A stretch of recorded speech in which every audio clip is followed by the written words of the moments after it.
전광훈 목사의 막말 논란에 한국교회 원로들이 기자회견을 열고 입장을 밝혔습니다.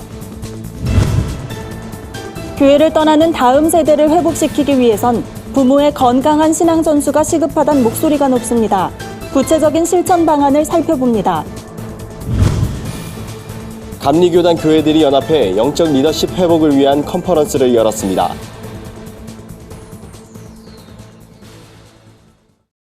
안녕하십니까. 구TV 뉴스입니다. 대통령 하야를 주장하는 전광훈 목사의 막말 파문이 확산하자 교계 원로들이 진화에 나섰습니다. 교계 원로들은 전광훈 목사가 교회를 수치의 대상으로 만들었다며 강하게 비판했습니다. 기자회견에 참석한 원로들은 전 목사의 주장이 기독교의 신앙이며 대표적인 형태인 양 오해를 불러일으키고 있다며 개인의 욕망에 교회를 끌어들이지 말라고 말했습니다. 특히 원로들은 전 목사의 정치적 선동에 날선 비판을 서슴지 않았습니다. 이들은 개인적인 이념이나 신념을 기독교 신앙과 뒤섞고 정치 집단화하는 것은 기독교의 복음을 훼손하는 반성경적인 일이라고 비난했습니다. 이날 원로들은 이번 사태에 대한 입장을 담은 성명서를 발표했습니다. 성명에 동의한 목회자는 18일 현재 31명으로 앞으로 더 늘어날 것으로 보입니다. 1990년대 중반 이후에 태어난 세대를 뜻하는 Z세대는 삶에 대한 생각과 가치관이 부모 세대와는 확연히 다릅니다. 특히 종교적 무관심이 갈수록 확산하고 있어 교회의 역할이 중요해지고 있는데요. 크리스천 부모들을 중심으로 건강한 신앙 전수 운동이 활성화돼야 한다는 목소리가 힘을 얻고 있습니다. 조유현 기자입니다. 최근 다음 세대들의 신앙이 위험 수준이란 통계가 나온 가운데 이런 현상을 바로 알고 적용하기 위한 자리가 마련됐습니다. 예배사역연구소는 포럼을 열고 위기에 대한 책임을 더 이상 교회에 미루기보다 부모가 함께 다음 세대 신앙교육에 앞장설 것을 강조했습니다. 예배사역연구소에 따르면 실제로 우리나라 중학교 이상 학생들의 3%만이 신앙을 갖고 있으며 이는 30명 중 1명에 해당하는 꼴입니다. 그럼에도 다음 세대 위기라는 말만 무성하고 한국교회가 실질적 문제 해결 움직임엔 소극적이란 지적이 나오고 있습니다. 이제는 더 이상 교회에만 맡길 것이 아니다. 이제는 우리 부모들이 나서야 된다. 그래서 이번 포럼의 주제를 다음 세대 신앙 전수라는 주제를 갖게 됐고, 우리가 이번 포럼을 통해서 이제 얻고자 하는 그 목표는 부모를 중심으로 한, 그래서 교회와 부모가 손을 잡고 다음 세대 신앙 전수의 새로운 운동을 시작하는 거예요. 장신대 박상진 교수는 이 세대의 부모와 학생들이 신앙과 학업을 분리해 이해하는 것을 가장 큰 문제로 꼽았습니다. 신앙생활을 열심히 하면 학업에 지장이 온다고 생각해 신앙을 등한시한다는 겁니다. 박 교수는 성경은 여호와를 경외하는 것이 지식의 근본이라 말한다며 자녀가 지혜롭기를 원한다면 여호와를 경외하는 데 승부를 걸어야 한다고 조언했습니다. 이날 포럼에선 다음 세대 신앙 전수를 위한 방법 중 하나로 스토리텔링이 제시됐습니다. 말씀이 마음속에 살아 움직이도록 이야기 형식으로 가르치는 것이 효과적인 방법일 수 있다는 겁니다. 이는 성경을 교리적으로 설명하고 말씀 암송을 강요하는 것보다 중요하다는 것으로도 해석할 수 있습니다. Engage them in the scriptures. 그들이 말씀에 빠져들 수 있도록 도와주라는. Bring the word of God alive in them. 하나님의 말씀이 그들 안에서 살아 역사하도록 도와주라는 겁니다. And you will develop a passion. We have to keep it interesting. 무엇보다 중요한 것은 자녀들이 흥미를 갖고 말씀을 배우도록 도와줘야 된다. And look beyond the technology of a book. 다음 세대 신앙의 위기는 어제 오늘의 일이 아닙니다. 아직은 괜찮을 것이란 안일함을 버리고 내 자녀의 신앙을 위한 부모의 생각과 태도 변화가 우선돼야 할 것으로 보입니다. 구TV 뉴스 조유현입니다. 기독교 대한감리회 소속 목회자들이 영적 리더십 회복을 논의하는 컨퍼런스를 열었습니다. 국내외 17개 감리교단 교회가 후원한 이번 컨퍼런스는 교단을 이끌어갈 30, 40대 젊은 목회자들의 리더십 양성과 네트워크 구축을 목표로 마련됐습니다. 건강한 교회 만들기란 주제로 열린 웨슬리 펠로우 리더십 컨퍼런스는 250여 명의 젊은 목회자가 모여 회복과 교제의 시간을 가졌습니다. 이번 컨퍼런스에는 높은 뜻 덕소교회 오대식 목사, 아시아 미래연구소 최현식 소장을 비롯해 동네 작은 교회 김종일 목사와 성서학연구소 비블리아 대표 이익상 목사가 강사로 나섰습니다. 웨슬리 펠로우 위원장 임용택 목사는 가르치는 일에 집중하면 배우는 일에 소홀할 수 있다며 서로를 통해 배우는 시간이 되길 바란다고 말했습니다. 이번 컨퍼런스 참가자 중 10명은 웨슬리 펠로우십 코스웍에 선정되고 3년간 훈련을 거쳐 미국 탐방 특전이 부여됩니다.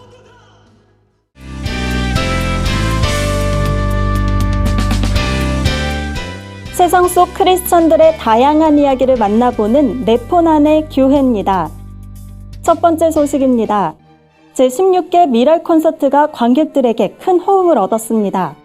음악으로 떠나는 세계 여행이란 주제로 진행된 이번 콘서트엔 1,500여 명의 관객이 참석해 콘서트를 즐겼는데요. 피아니스트 송영민, 카이로스 앙상블, 소프라노 박세영 씨 등이 무대에 올랐습니다. 환상적인 연주에 무대가 끝날 때마다 관객들의 박수갈채가 쏟아졌다고 합니다. 이날 공연의 하이라이트는 노력 끝에 꿈을 이룬 장애인 연주자들의 아름다운 공연이었습니다.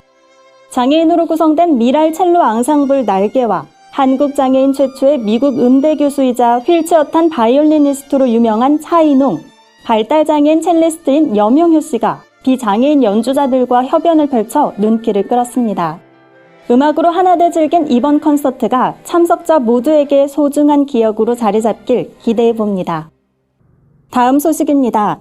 홍대에서 진행하는 기독교 문화축제 수상한 거리 페스티벌로 청년들에게 기독교 문화를 알려온 수상한 거리가 이번엔 문화와 예술 분야 사람들을 찾아갑니다.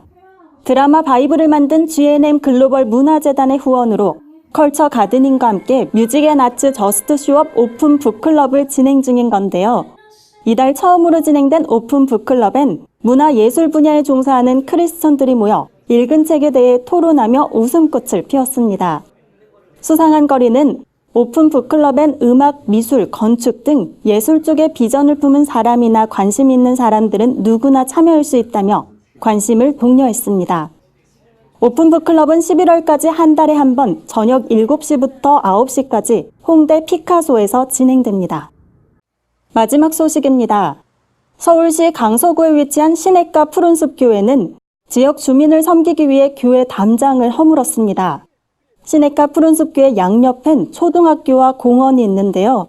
이 사이에 담을 없애 인근 학생과 주민들을 위한 공간으로 만든 겁니다. 담장이 사라진 자리엔 테이블과 벤치를 놓아 지역 주민들이 이용할 수 있는 낮은 울쉼터를 조성했습니다. 이곳은 삼면이 담장으로 막혀있을 때 청소년들의 비행과 각종 범죄가 자주 발생했던 곳이라고 합니다. 특별히 학교와 교회 사이에 이 담장은 강서구 최고의 우범지대이자 서울 최고의 우범지대였어요. 그 학생들은 여기서 문화활동, 그림 그리기, 또 글짓기 그런 행사들도 많이 하고 또 방과 후에도 지역 주민들이 많이 와서 여기서 쉬기도 하고 책도 읽고 또 주말에는 그런 어떤 생일 파티 많은 문화 행사들이 일어나고 있고. 시냇가 푸른숲교회 김성국 목사는 교회가 앞으로도 지역 운동회나 문학 발표회를 위한 공간을 제공해 지역 주민과의 소통에 힘쓰겠다고 전해왔습니다. 네포난의 교회는 시청자 여러분의 제보를 기다리고 있습니다. 함께 나누고 싶은 영상이 있다면 전화나 이메일로 참여해 주시기 바랍니다. 네포난의 교회 한혜인입니다. 오늘의 사회 이슈를 김민주 기자가 종합해 드립니다. 오늘의 이슈 포커스입니다. 바닥 겉면이 고무로 돼 있는 어린이 놀이터의 토양 먼지 속에 인체 유해 물질이 들어있다는 연구 결과가 나왔습니다. 고려대 연구팀이 서울 시내 놀이터 15곳의 지표 토양과 먼지 샘플을 분석한 결과 고무바닥 놀이터에서 검출된 다환 방향족 탄화수소의 양이 모래 놀이터보다 평균 4.3배 많았습니다. 다환 방향족 탄화수소는 1급 발암물질인 벤조피렌을 포함한 유해 물질입니다. 연구팀은 고무바닥 놀이터의 토양과 먼지가 유해 물질을 더 잘 흡수하는 화학적 특징을 가지고 있기 때문이라고 추정했습니다. 앞으로는 노령연금을 받다가 일찍 사망한 경우 실제 낸 보험료보다 돈을 적게 받는 일이 없도록 연금급여 제도가 개선될 전망입니다. 이에 따라 수급자가 생전 받았던 연금 수급액이 사망 일시금보다 적을 경우 국민연금법상 유족이 아닌 배우자, 자녀, 부모, 사촌인의 반계혈족도 차액을 청구할 수 있게 됩니다. 사망 일시금은 청구 자격자에게 지급하는 돈으로 가입기간 평균 소득 월액의 4배 정도로 지급됩니다. 국민연금은 최소 가입기간 10년을 채우면 노령연금을 사망할 때까지 받을 수 있습니다. 스마트폰이 인간의 두개골 모양을 바꾸고 있다는 주장이 제기됐습니다. 호주의 한 대학 연구팀이 18세에서 86세 1000명의 두개골뼈를 스캔했더니 스마트폰을 자주 쓰는 세대의 두개골 아래쪽 뼈가 더 길고 두툼하게 형성된 것으로 드러났습니다. 실제로 연구 대상자인 28세 젊은이의 뒤통수 쪽에 돌출된 뼈의 길이는 27.8mm였지만 58세의 중장년은 24.5mm에 그쳤습니다. 연구진은 고개를 숙여 스마트폰을 볼 때 생기는 하중을 견디기 위해 인체가 새로운 뼈를 만들게 되는 것이라고 설명했습니다. 구TV 뉴스 김민주입니다. 주요 단신입니다. 한국교회연합이 성명을 통해 국가조창기도회의 기본 정신과 목적이 훼손되지 말아야 함을 강조했습니다. 앞서 열린 국가조창기도회에 문재인 대통령이 참석하지 않은 것을 두고 교계 일각에서 과도한 정치적 해석을 내놓는 등 논란이 불거진 데 따른 겁니다.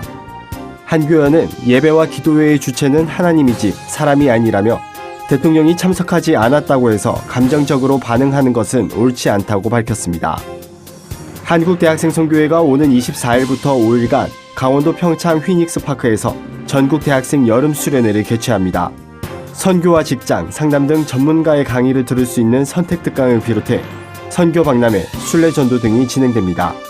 수련회에선 1만여 명의 CCC 회원이 모여 캠퍼스 복음화와 나라와 민족, 북한, 교회를 위해 기도할 예정입니다. 한국생명의 전화가 강원 지역 자살 예방과 생명 존중 문화 조성을 위한 생명사랑 밤길 걷기 캠페인을 전개합니다. 강원 지역에서 처음 진행되는 캠페인은 10월 중 강릉 습지원에서 진행됩니다. 소중한 사람을 지키고 그리운 사람을 기억하고 나 자신을 응원하자는 의미를 담아 5km, 10km, 34km를 걷습니다. 34km 코스는 하루 34명씩 자살로 소중한 생명을 잃고 있는 현실을 반영했습니다. 국민일보와 한국교회 봉사단이 북한 영유아 영양 지원 캠페인을 시작한다고 밝혔습니다.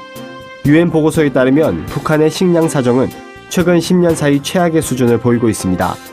특히 영유아들의 영양 결핍이 심각해 이들을 돕기 위한 인도적 지원이 시급하다고 양기관은 전했습니다. 모금은 오는 10월 17일까지며 계좌와 ARS를 통해 후원할 수 있습니다. 이상으로 뉴스를 마칩니다. 구TV 뉴스는 인터넷 신문 데일리 굿뉴스를 통해서도 보실 수 있습니다. 시청해주신 여러분 고맙습니다.